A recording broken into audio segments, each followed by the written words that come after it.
Hello everyone, so let's get started. I have this sim here that we're going to start with, and we're going to look at how we can add fire to it.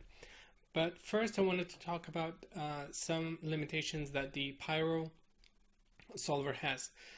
There is the combustion model that generates heat and expansion and fire as well, and it has a lot of processing that happens under the hood to generate the proper combustion, the proper data to expand and generate fire. And that tends to blur out the fire or not provide the correct result. And when you look at a lot of sims that were done with Pyro, you can see a disconnection between where the fire is and where how the smoke is behaving. For example, you can see areas that are rising or expanding without necessarily having fire in there. You can see fire in places that are still.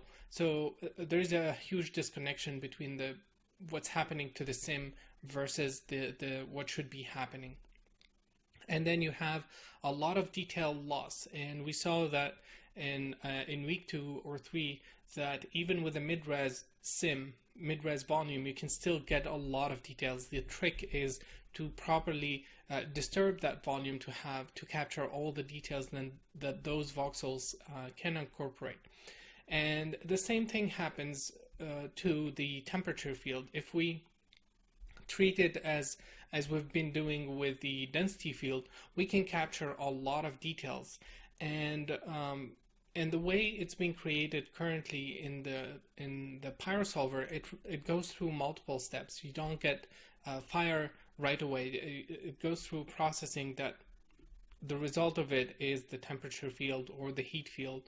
And what we're going to be doing is directly creating our own temperature field. We're not going to have any in-between processing. We're going to take data from the sim and then inject it into the temperature field, advect that, and then use it and see how that looks.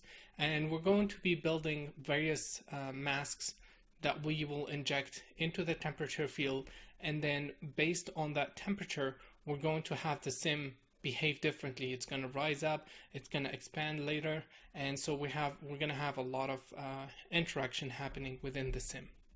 Thank you guys for watching, and see you in the next video.